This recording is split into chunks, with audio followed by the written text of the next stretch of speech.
Atos dos Apóstolos, capítulo 9, a partir do verso 10.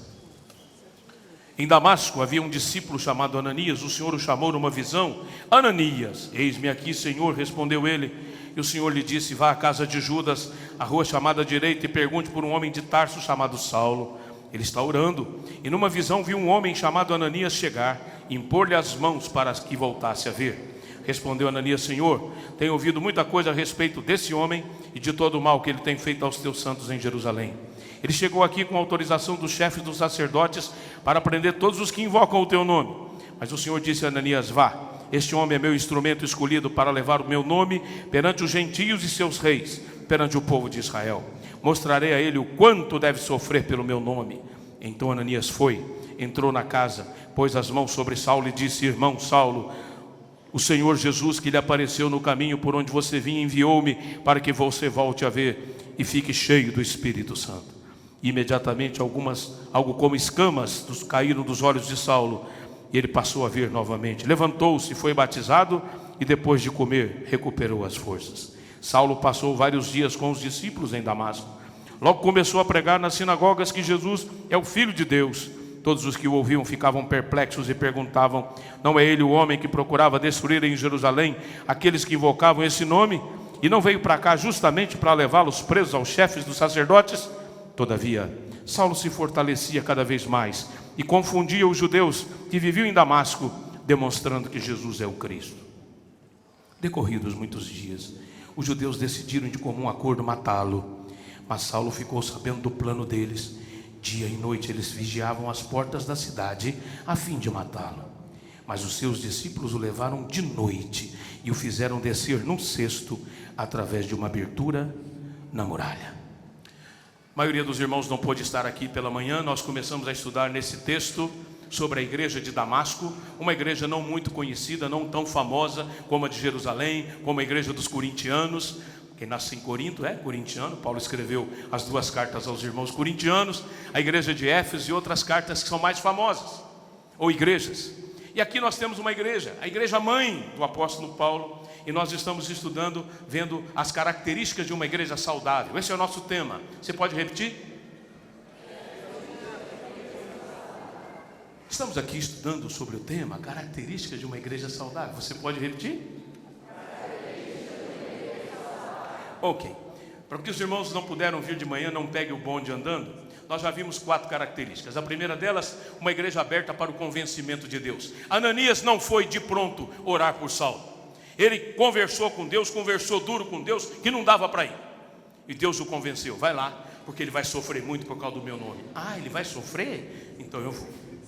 Nós precisamos abrir o nosso coração para o convencimento de Deus. Seja o convencimento individual, seja o convencimento coletivo para toda a igreja, como é o caso das cartas de Jesus às igrejas da Ásia. Tenho contra ti, igreja, não contra uma pessoa. Você quer ser membro e continuar sendo membro de uma igreja saudável como esta? Abra o seu coração e deixe-se convencer pela palavra de Deus. Segunda característica que nós vimos, uma igreja aberta para suprir necessidades emocionais. Saulo ficou com a cabeça virada. Ele tinha uma missão para fazer em Damasco e tudo mudou. E a cabeça dele virou 3 dias e 3 noites sem comer. O que vai acontecer comigo? Chega um irmão, um movimento na sala, alguém põe as mãos sobre a sua cabeça e ele teme o que vai acontecer. Mas ele ouve uma voz: Saulo, irmão. Saulo não é mais ameaçado. Saulo é recebido na comunidade, é abraçado. Temos problemas emocionais na igreja, temos problemas emocionais na sociedade, e uma igreja saudável está atenta para ajudar nas crises, nos dramas emocionais que nós vivemos. Uma igreja saudável está aberta para suprir necessidades físicas. Diz-nos o texto que Ananias impôs as mãos e Saulo foi curado. Queremos que Deus cura, oramos para que isso ocorra. Não mandamos Deus curar e nem determinamos Deus curar, mas nós pedimos humildemente que Ele faça a sua santa e bendita vontade e clamamos a Ele. Não vendemos milagre, não enganamos as pessoas, não marcamos alguma coisa que Deus não disse para a gente fazer, uma noite que vai acontecer um milagre tal. Isso é coisa de ser humano, meus irmãos. Chegou numa cidade uma tenda Colocou-se lá que na quinta-feira à noite seria a cura de pessoas com problema na coluna. Só problema na coluna. Aí tinha uma pessoa anotando os nomes. Quando chegou, qual é o seu problema na coluna? Ele falou, não, eu sou fanhoso.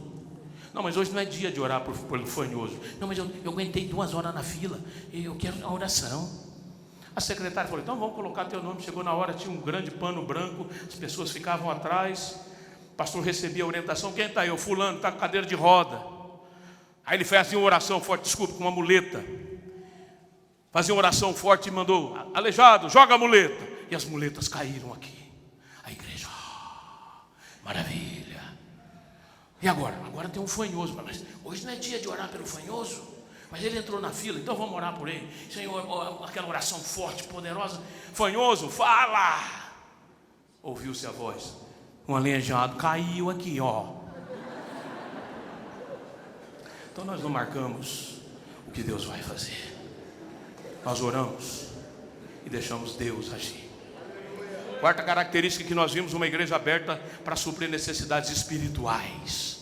O novo nascimento. Saulo recebeu o Espírito Santo, nasceu de novo. O nascimento vem de dentro para fora, o coração dele ficou cheio do Espírito e em seguida ele foi batizado. Essa coisa linda que a gente vê aqui. Os irmãos preocupados não apenas em pregar, mas colher e ver a igreja crescendo, crescendo, recebendo gente. Quando eu vi a campanha dos 300, eu falei, isso é coisa do mineirinho. Mineirinho é meio tonto da cabeça, mas Deus deu conta. Deus deu conta. Ultrapassou. Glória a Deus. Quinta característica de uma igreja saudável. É uma igreja aberta para suprir necessidades alimentares. Onde a gente vê isso no texto? Diz-nos o texto que assim que Paulo foi batizado, ele se alimentou e ficou fortalecido. Eu gosto de ler a Bíblia com imaginação, meus irmãos. Eu penso que depois de 3 dias e 3 noites sem comer, não se pode dar uma comida forte, porque desanda. Eu acho que as irmãs fizeram uma canja de galinha caipira. Uma canja gostosa, sustância. Diz o texto que Paulo ficou fortalecido. Eu quero aproveitar essa ideia para ampliá-la na questão da nossa responsabilidade social. Estamos no mundo, pagamos imposto pra caramba no Brasil. O governo teria dinheiro para fazer muito mais coisa do que faz, mas não vai fazer nunca. A igreja tem uma missão de abençoar a sociedade, suprir as necessidades internamente. Sei que os irmãos estão trabalhando com algum projeto social, revendo aquele projeto que eu conheci no passado para alguma coisa nova, inseridos na sociedade, preocupados em ter uma cidadania melhor. Um dia alguém chegou para mim, pastor, o senhor sabe quantos analfabetos tem em Prudente? Falei, não sei. Falei, tem um tanto. Vamos abrir um curso aqui para alfabetização de adultos. Abrimos sem nenhum convênio, pagando tudo, pagando passagem dos velhinhos, dando lanche. Primeira formatura, lá estava eu. A senhora deu um testemunho. Hoje eu não preciso mais do ponto de ônibus perguntar qual é o ônibus que está vindo, porque eu consigo ajuntar as letrinhas. Isso para mim e para você talvez não seja nada, mas para quem não sabia ler, foi uma revolução. Sem inserção na sociedade, suprir as necessidades. Agora, irmãos, começa entre nós. Começa entre nós. A Bíblia diz, fazei o bem a todos, mas especialmente aos domésticos da fé. Será uma vergonha se algum irmão, alguma irmã perder o emprego, passar uma necessidade, ficar doente, e alguma família que passar necessidade. Será uma vergonha para essa igreja, meus irmãos. Não pode. Não pode. Infelizmente há igrejas que não se preocupam com as necessidades nem dos seus membros. E havia um homem que era muito ateu, não cria de nada em Deus, e a vizinha dele era muito crente. E ela começou a passar problemas, necessidades, e a igreja se esqueceu dela. Então ele disse, eu vou provar para ela que Deus não existe. Comprou um caminhão de mantimentos, mandou entregar e falou para os entregadores, quando ela perguntar quem mandou, vocês dizem, foi o diabo. Os entregadores foram, entregaram, ela não perguntou nada. Na hora de ir embora, o entregador falou, mas você não vai perguntar quem que mandou? Falou, não precisa. Eu quero informar para a senhora que foi o diabo que mandou. Deus manda quem Ele quiser para me suprir. Uma igreja saudável, ela se preocupa se algum irmão está passando necessidades. Minha esposa Leia, diaconisa, tem o dom do socorro, é um dos dons do Espírito Santo. Eu não tenho. Fui fazer com ela uma visita numa casa, na saída ela disse, você está sabendo que os irmãos aí estão passando necessidades? Eu não vi nada. No outro dia eu não fui lá perguntar quais eram as necessidades, quais eram. Agilizamos o ministério da diaconia e chegou a bênção para aquela família. Não precisa perguntar. Sabe de alguém que está desempregado? Uma família que está com problema, vai cortar a luz, a água. entre nós não pode haver isso. Uma igreja saudável está aberta para suprir as necessidades. Outra característica de uma igreja saudável, ela está aberta para novos relacionamentos. Aonde a gente vê isso? Diz-nos o texto que Paulo passou a viver com aqueles irmãos, e segundo os estudiosos, em torno de 2 anos. Paulo, que foi lá para aprender esse pessoal, agora tem que conviver com eles. E naquela igreja, como não era uma igreja perfeita, como nenhuma é, eu acho que teve gente que já pulou de alegria. O nosso perseguidor se converteu, mas teve gente que olhava assim: será? Todo lugar é assim. Paulo teve que ser inserido, aceito. Não é fácil manter relacionamentos. Você tem dúvidas.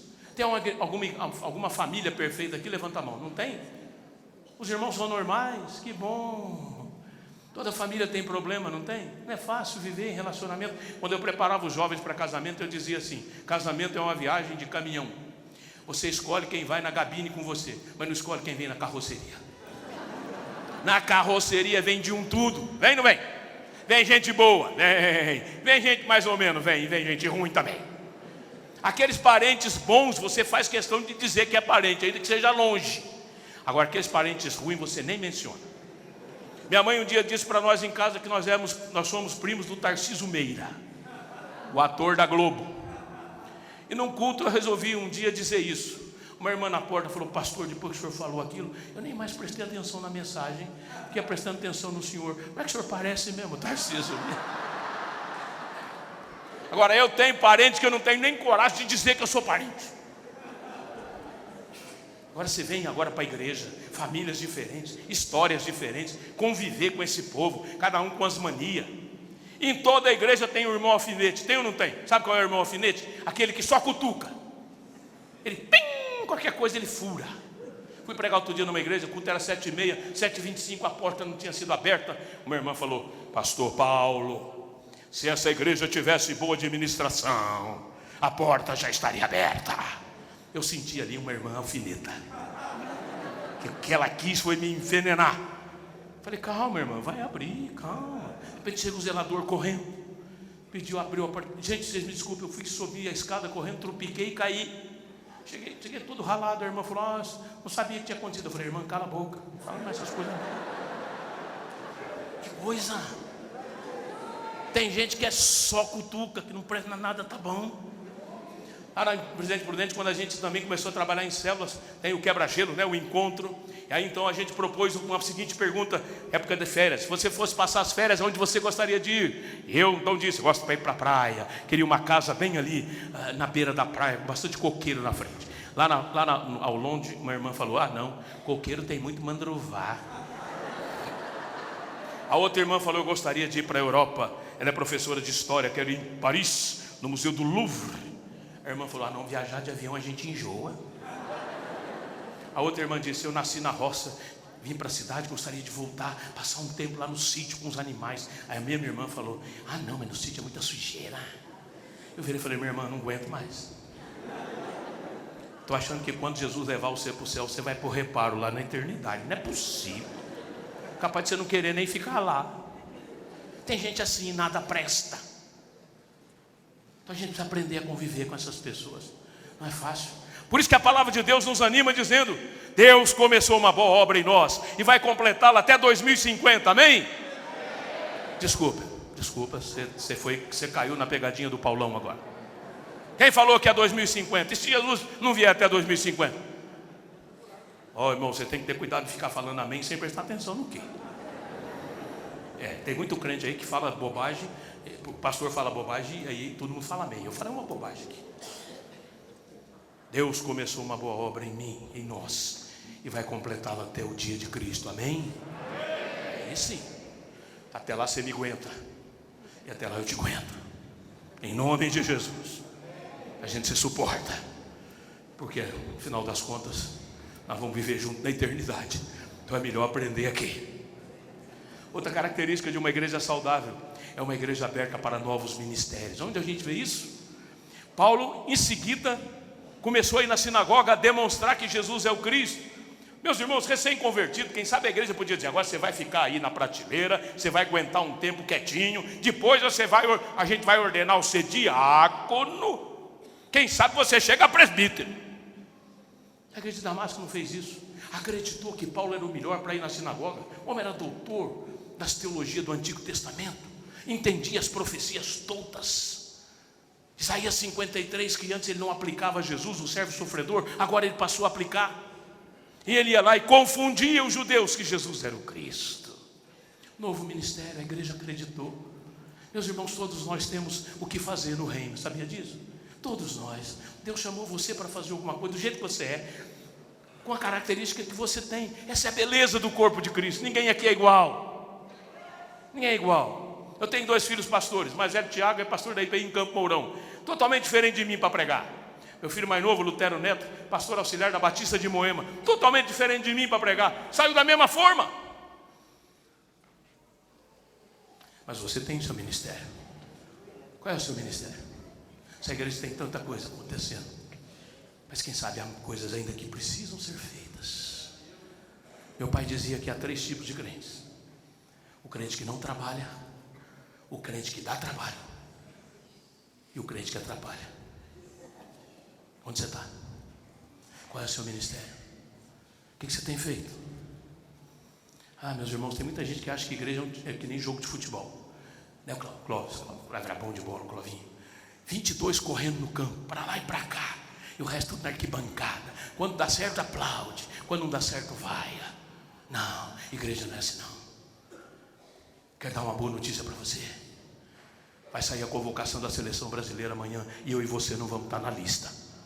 Por mais que eu já tenha jogado bola na vida, o Adilson e o Clóvis, nós não vamos estar lá na lista. Já joguei muito, né, Clóvis? Já joguei, hoje não jogo mais. Eu tenho a boa notícia para você, que nós não vamos estar na relação do Tite, mas nós estamos inscritos no livro da vida e servimos ao Todo-Poderoso. E nesse time não tem reserva.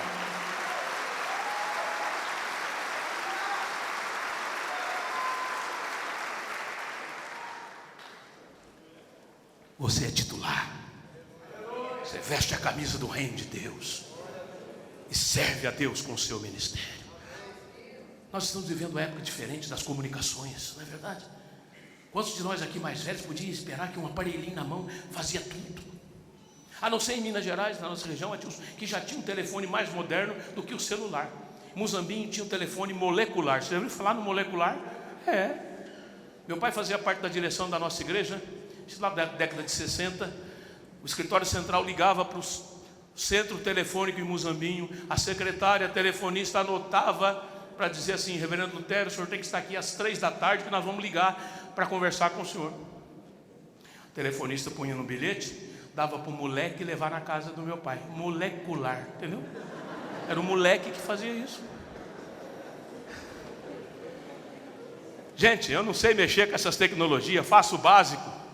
Mas você que entende quanta besteira nós temos aí na internet, e você pode usar o seu conhecimento nas redes sociais. Quanto menino e quanta menina de Deus vai estar perdendo tempo caçando Pokémon. Caçar Pokémon é fácil, eu quero ver você achar Filemon. Larga a mão de ficar escravo das mídias sociais. Li uma reportagem de que uma família foi almoçar em São Paulo no restaurante. Pai, filho e os dois, o pai, a esposa e os 2 filhos. Os 4 entraram, cada um com o seu celular, comeram e ninguém conversou com ninguém. O dono do restaurante achou aquilo muito ruim. Mandou fazer uma caixinha de madeira e colocou assim: quem deixar o celular aqui tem 20% de desconto, para ver se as pessoas conversam. Uma tristeza, meus irmãos. Então, mas você que entende dessa coisa, use o seu conhecimento. Você que tem outros conhecimentos em outras áreas, ponha isso a serviço do reino. Você é um empresário. Deus levantou no Canadá, anos atrás, um homem chamado Letourneau, que criou a Caterpillar. Vocês conhecem a Caterpillar? Um homem, membro da igreja presbiteriana de Toronto. E perto do final da vida, ele colocou no testamento que uma porcentagem do lucro da empresa, que é mundial, seria investido no reino de Deus, mesmo depois que ele partisse. Se você for em Dourados, na missão Caiuá, que cuida de índios, e nós somos parceiros com a IPB,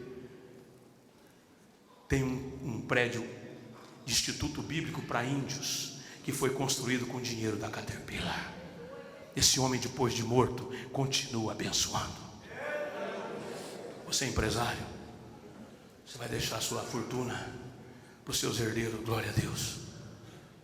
Corre o risco de perder se eles não forem bons administradores. Desafio você a pensar e orar sobre isso, para que mesmo depois que você for embora, o tempo de vida que Deus te deu, com a sua criatividade, com a sua capacidade comercial, continue abençoando o reino. Faça disso um ministério. Inclusive esse é um dos dons do Espírito, o dom da contribuição. Uma igreja aberta para os novos ministérios. E finalmente, uma igreja aberta para novos compromissos. Onde a gente vê isso? Meus irmãos, Saulo começou a ser perseguido. Ameaçaram matá-lo. Ele não podia nem sair da cidade, as portas estavam vigiadas. O que a igreja de Damasco devia fazer com ele? Bem feito! Você veio aqui para pregar, prender a gente, agora é sua vez, rapaz. Não é? Deus disse que você ia sofrer pelo nome dele, então vai começar. Foi isso? Não. Começaram a arquitetar e pensar como é que liberta o rapaz. E aí tiveram a criatividade de colocá-lo num balaio. Ele ficou todo encurvadinho. Eu acho que para camuflar um pouco puseram umas melancia, abacaxi, alface. Entendeu? E aí desceram-no pela muralha, segurando as pontas das cordas. Quem sabe 3 ou 4 homens. Não podia ser a igreja toda, porque senão seria facilmente visto. Correndo o risco de serem mortos junto com Paulo. Agora, abra sua Bíblia em Mateus, lá no comecinho do Evangelho, por favor. Mateus capítulo 1, segure ali e vá para Apocalipse, o último capítulo. Segure ali o Novo Testamento inteiro. Começa Mateus. Faz assim aquele bolinho de páginas assim, ó. Fica olhando para o bolinho um pouquinho. De Mateus a Apocalipse. Quem achou diz amém. Quem não achou, peça misericórdia.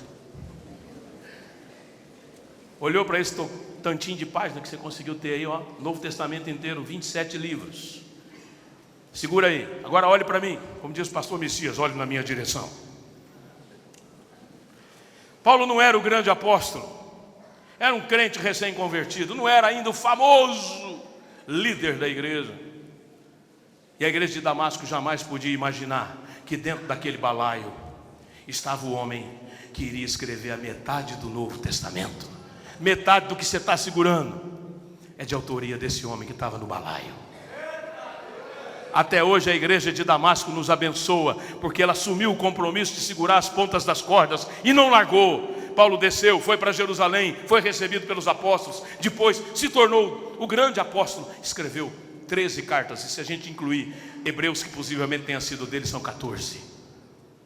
27, 13 não é a metade completa. Aqueles irmãos já eram comprometidos com Jesus.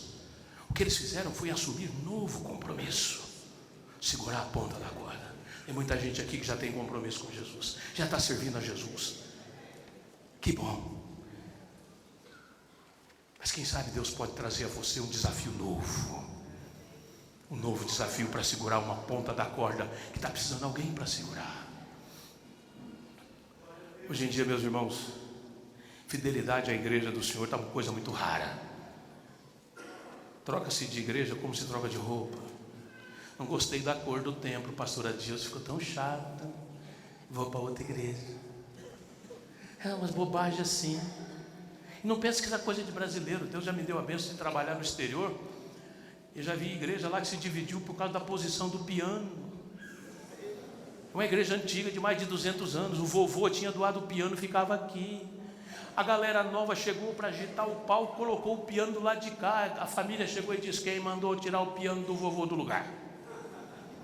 Se não voltar, nós vamos sair da igreja. Uma grande razão para você deixar uma igreja, não é? Tive a informação que os primeiros presbiterianos independentes chegaram aqui em 1937. A igreja foi organizada depois. Ano que vem serão 80 anos. Você sabe por que essa igreja está aqui? Porque teve gente comprometida com Jesus. Gente que vestiu a camisa. E quando a coisa ficou ruim, quando houve divisão, esse povo ficou firme. Por isso que vocês estão aqui. Preciso honrar essa geração. que nos deixou esse legado. Estamos aqui diante da mesa do Senhor. Essa é a mesa de compromisso do Senhor Jesus com o Pai. Gosto de ler a Bíblia com criatividade. Penso que um dia Jesus orou, como ele orou mesmo, lá no Getsemane. Ó Deus, seguinte, Pai, não chegou nenhum brasileiro aí na eternidade? Não, ainda não deu tempo, né, Jesus? Não foi pregado o evangelho lá. Por quê? Não, porque diz que o brasileiro vai ser um povo que tem jeitinho. Será que não tem um jeitinho de eu não ir para a cruz, Pai? Vai ser tão pesado, vai ser tão doído, Pai. Será que não tem jeito? Ô filho, não tem. Nós enviamos você com o compromisso de pagar a conta dos pecadores. Então Jesus disse: Pai, se não tem jeito, faça-se a tua vontade. Eu tenho um compromisso com o Senhor. Essa é a mesa do compromisso. Quero desafiar você, quando participar da mesa, lembrar de renovar seus compromissos, de abrir para novos compromissos, para segurar a ponta da corda. Sei que os irmãos acreditam em revelação. E vindo para cá ontem, Deus me deu uma revelação, pastor Adilson. Não compartilhei com você, mas tenho a liberdade de fazê-lo agora. Deus revelou para mim que essa igreja tem problemas. Você sabe quais são os problemas? Os problemas são vocês. Cada um de vocês. Mas Deus me revelou também que essa igreja tem futuro. E sabe por quê? Porque vocês estão aqui. Queridos, Deus não precisa me revelar nada. Deus não me revelou, não. É que eu sou professor de comunicação e percebo que essas coisas atraem meu auditório, entendeu? Deus não me revelou nada disso. Problema tem em todo lugar. Problema e bênção nas igrejas só muda de endereço. Tá certo? Então, meu irmão, seja bênção, continue sendo bênção. Quando vierem os problemas, vamos tentar tratar da melhor maneira, mas crendo sempre que uma igreja saudável, ela conta com pessoas como eu e você. Eu começo minhas aulas na Unicesumar para o pessoal que vai fazer teologia dizendo: lamento profundamente que vocês estejam aqui nesse momento da vida da sociedade brasileira. Lamento, porque é um povo difícil para a gente cuidar. Aí eu dou um susto nos alunos. Primeira aula, meu, o professor, em vez de animar, já desanima. Dou aquela parada, aquela respirada e digo: mas eu creio também que Deus levanta em cada geração pessoas que vão pregar o evangelho da maneira correta. Eu não tenho mais linguagem para falar para certos auditórios, eu sei disso. Clovinho, eu já fiz 61, você acredita? Já sou agora da feliz idade. Um dia eu fui dar uma palestra para adolescentes, meu filho mais novo estava lá, e eu fui falar para os meninos não se envolver com droga. Eu falei: olha lá, não tem nada esse negócio de você dar um tapa na macaca. Na minha época, quando alguém puxava um fumo, a gente falava: o cara deu um tapa na macaca. Meu filho falou: pai, ninguém usa isso mais não, ninguém sabe nem quem dá um tapa na macaca. Então, eu não sei, quem sabe pregar o evangelho, falar de Jesus para certas gerações, para certos grupos étnicos. Mas tem gente que Deus levanta. Aí em Belo Horizonte se converteu um rapaz que veio do rock pauleira, todo preto, uma tatuada, aquelas coisaiadas, rock pesado. E o pastor teve a sabedoria de não torná-lo no Mauricinho. Não mudou a roupa, treinou, discipulou, para ele falar de Jesus para os seus colegas. E aí ele começou a pregar, e o pessoal se converteu, e nasceu uma igreja. Sabe qual era o nome? Caverna de Adulão. Isso lá é nome de igreja. Mais bonito é o presbiteriano. Caverna de Adulão. Por quê? Porque para aquela geração caverna faz sentido. Beatles nasceu numa caverna, lá em Liverpool. Caverna de Adulão é um nome bíblico, sabia? Foi uma das cavernas onde Davi se escondeu quando Saul estava perseguindo-o. E muitos jovens do rock pauleira conheceram a Jesus por causa desse estilo.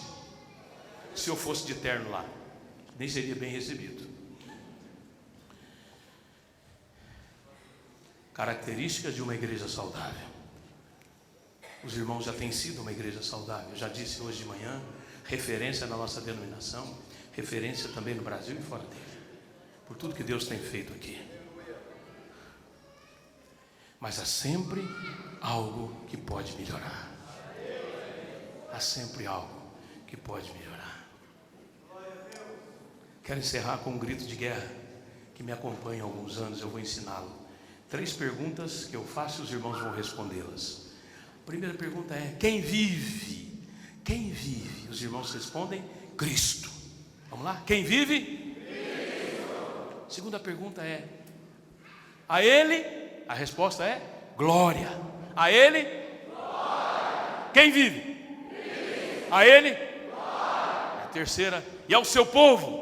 Vitória, vitória, vitória. Ao seu povo? Vitória, vitória, vitória. Quem vive? Cristo. A Ele? Glória. E ao seu povo? Vitória, vitória, vitória. Amém.